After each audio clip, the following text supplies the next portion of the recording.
सवाल आज का प्रोग्राम में एक बार फिर आप सबका स्वागत है। आज एक बार फिर एक सवाल लेकर जनता के बीच हम जाएंगे और सवाल ये है कि एक सूची जो है वो तैयार हुई है जम्मू कश्मीर हाई कोर्ट से, जिसमें आपको बता दें कि 48 ऐसे फॉर्मर मिनिस्टर्स, फॉर्मर एमएलसी हैं जिनका कार्यकाल तो समाप्त हो चुका है, पर अब भी वह सरकारी बंगले में रह रहे हैं। आखिर क्यों? और ये भी आपको बता दें कि कई बार ऑर्डर्स भी निकले, कई बार इन्हें कहा गया कि सरकारी बंगला जो है वो वैकेट कर दिया जाए, पर फिर भी ये जो लीडर्स हैं, ये जो फॉर्मर मिनिस्टर्स हैं, ये फ़िलहाल अब भी उस बंगले में आराम से रह रहे हैं। वहीं पे चंद नाम भी मैं आपको बता दूं, जिसमें पहला नाम आता है former chief minister Ghulam Nabi Azad ji का। दूसरा नाम मैं आपको बता दूं फॉर्मर डिप्टी मिनिस्टर जो थे हमारे कविंदर गुप्ता, उनका भी नाम इस पे बीच में आया है, और ऐसे कई नाम हैं। पर वहीं पे सवाल ये कि डेजिग्नेशन के साथ तो एक्स लग गया, पर सरकारी आवास के साथ कभी भी एक्स नहीं लग पाया। तो चलिए जनता के बीच चलते हैं, जनता का क्या कहना है। क्या कानून सिर्फ आम जनता के लिए है और इन फॉर्मर मिनिस्टर्स के साथ किसी तरह का कानून नहीं? सवाल कई तरह के हैं, जवाब जनता से जानते हैं। सर, 48 ऐसे फॉर्मर मिनिस्टर्स, फॉर्मर एमएलसी जिनके नाम सामने आए, जिनके डेजिग्नेशन के साथ तो एक्स लगा, पर उनका सरकारी बंगला अभी तक एक्स के नामांकन में नहीं आया, क्या कहेंगे आप? देखिए, ऐसे है कि मैंने भी कल सोशल मीडिया पर ये देखा है, लेकिन ये तो एक सूची है। आपको याद होगा कि 2018 में हाई कोर्ट ने एक ऑर्डर दिया था कि 4 हफ्तों के अंदर, और ये ऑर्डर उन्होंने सरकार को कहा था इम्प्लीमेंट करने के लिए कि 4 हफ्तों के अंदर इन लोगों से बंगले खाली कराए जाने चाहिए। क्यों? क्योंकि ये इलीगल ऑक्यूपाई हैं। तो इस बात को 5 साल हो गए।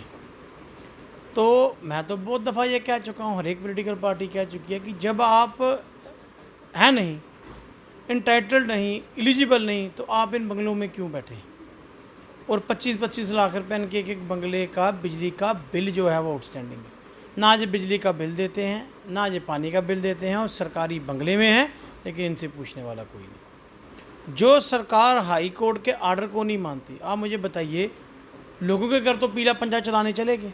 लोगों के तो 2-2 मरले, 3-3 मरले में जोगड़ी भी इन्होंने, कच्चा मकान भी इन्होंने तोड़ दिए, जो इनक्रोचर हैं। तो ये क्या लगते हैं जो बंगलों में बैठे हैं? वो तो चलो मैं कहता हूँ, वो तो वहाँ पर थे, उन्होंने झुग्गी अपनी बनाई थी, मकान अपना बनाया था, 70 साल से रह रहे थे। ये तो सरकार का फर्नीचर भी सरकार का है इनके घरों में, लेकिन ये लोग यहाँ बैठे हैं। मैं पूछना चाहता हूँ एलजी साहब से, ये कहाँ है ये आप जो ट्रांसपेरेंसी की बातें करते हैं, वो हैं कहाँ? अकेली ये बंगलों पे इंटाइटल नहीं बैठे हैं। सरकार की गाड़ियाँ, सिक्योरिटी की गाड़ियाँ, डबल स्कॉट, मुझे बताइए ये किस कानून के तहत इनके पास ये सब कुछ है? तो मैं अपील करना चाहता हूँ एलजी साहब से, सरकार से भी हाई कोर्ट के फैसले को तो मान लीजिए, क्योंकि जम्मू कश्मीर में इस वक्त जंगल राज है। तो ये जंगल राज की एक मिसाल है।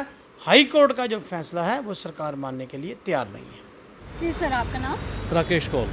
सर, 48 ऐसे फॉर्मर मिनिस्टर्स हैं, फॉर्मर एमएलसी हैं जिनका कार्यकाल तो समाप्त हो गया, पर अभी भी वह सरकारी आवास में रह रहे हैं। सवाल ये है कि डेजिग्नेशन के साथ तो एक्स लग गया, पर सरकारी आवास के साथ एक्स नहीं लग पाया, क्या कहना है आपका? देखिए, एक प्रोसीजर होता है, जब कोई सरकार जाती है तो एक ऑर्डर निकलता है, उनको एक टाइम बाउंड दिया जाता है, ज़्यादा से ज़्यादा देते 1 महीना कि आप अपना वाइंड अप कर लो और अपना ये जो सरकारी आवास है उसको आप छोड़ दीजिए, आप अपने जो आपका घर, वो एक प्रोसीजर। मगर जम्मू कश्मीर में ऐसा है कि हर किसी पार्टी में, एक पर्टिकुलर किसी पार्टी की बात तो नहीं कहूँगा, हर किसी पार्टी ने, चाहे कि खासकर रीजनल पार्टीज है, उन्होंने इस पर तो वैसे कब्जा ही जमाया जो नहीं होना चाहिए था। क्योंकि ये एक ऐसा चीज़ होता है कि जब ये गवर्नमेंट होती है, गवर्नमेंट के साथ साथ ये फैसिलिटी दी जाती है। जो किसी भी गवर्नमेंट, चाहे एनसी हो, कांग्रेस हो, भाजपा हो या पीडीपी हो, तो ये उसी वक्त तक रहना चाहिए। मगर मैं कहता हूँ, अगर किसी का अपना घर है तो उसको वॉलंटियरली छोड़ना चाहिए। ये अच्छी बात ही नहीं है कि ये तो लोगों का ही पैसा होता है जो उस पर लगता है। और उसी के साथ साथ हमारे अफसर भी होते हैं जिनको फिर इनको किराए के मकान लेने पड़ते हैं गवर्नमेंट को। अगर गवर्नमेंट के पास अपनी अकोमोडेशन है तो उनको क्या ज़रूरत है मकान ये भी सामने आ रहा है कि क्या कानून सिर्फ आम जनता के लिए?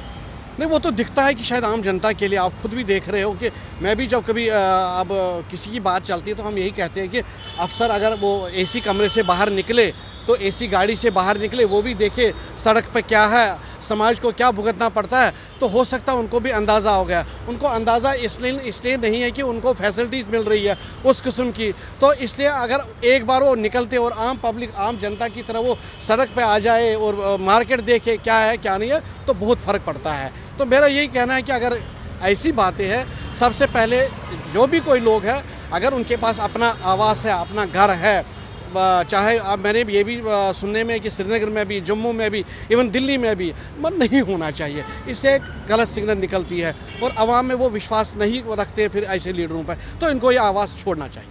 सर, 48 ऐसे फॉर्मर मिनिस्टर्स, फॉर्मर एमएलसी जो अब तक सरकारी बंगले में रुके हुए हैं, आराम कर रहे हैं। सवाल ये कि उनकी डेजिग्नेशन के साथ तो एक्स लग गया, पर सरकारी आवास के साथ एक्स नहीं लग पाया। क्या कहेंगे आप?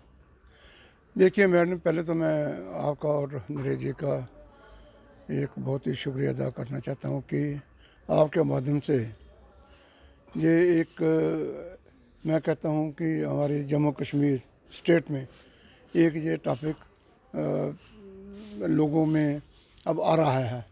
भाई जो एक मिनिस्टर रहकर, एक एमएलए एमएलसी रहकर और उनको गवर्नमेंट रिटायर होने के बाद, अपनी टर्म पूरी करने के बाद गवर्नमेंट उनको पेंशन देती है, तो पेंशन भी इतनी नहीं है कि 2-4 हज़ार हो, लाखों के हिसाब से जितनी भी मिलती है वो उनको मिलती है।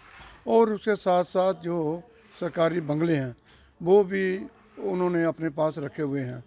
जब कोई अपनी टर्म पूरी करने के बाद मैं कि रिटायर होता है, अब कोई ऑफिसर जो रिटायर होते हैं, तो नेचुरली उनको वो जो फैसिलिटी गवर्नमेंट देती है ये रहने की, तो वो तो खाली करनी ही पड़ती हैं। तो ये जो आप 48 कह रहे हैं, बहुत से ऐसे मंत्री हैं जो कि उन्होंने ऑक्यूपाई किए हुए हैं। ये नहीं करना चाहिए, इनको गवर्नमेंट के बंगले जो हैं ये इनको खाली करने चाहिए, ताकि कि जो गवर्नमेंट का ये एक्सेसिया है, जो बिजली का, पानी का या बाकी और जो स्टाफ का मेंटेनेंस का और जो खर्चा है वो गवर्नमेंट के ऊपर पड़ता है। तो गवर्नमेंट को ऊपर जो पड़ता है तो वो हम लोगों को जो टैक्स लेते हैं ये उन्हीं से पे होता है। तो मैं चाहता हूँ कि ये इन्होंने गवर्नमेंट की एक अपनी वीकनेस है, एक कमी है जो उन्होंने ये खाली नहीं करवाती। गवर्नमेंट चाहे तो ये जिस दिन रिटायर होती है 1 महीने का टाइम होता है, 1 महीने के अंदर अंदर उनको अपना शिफ्ट करना होता है। गवर्नमेंट चाहे तो 1 महीने में शिफ्ट करा सकती है, खाली करा सकती है। ये डेलिबरेटली गवर्नमेंट ये ऐसा कर रही है जिसमें हम लोगों का और गवर्नमेंट का जो नुकसान है ये नहीं होना चाहिए। तो ये आपने देखा कि क्या कहना था आम जनता का इस वाक्य को लेकर। आपकी क्या राय है, आपका क्या कहना है? आप भी अपनी राय ज़रूर दीजिए। अभी के लिए इतना ही। बाकी अपडेट्स के लिए बने रहिए दी न्यूज़ नाउ के साथ।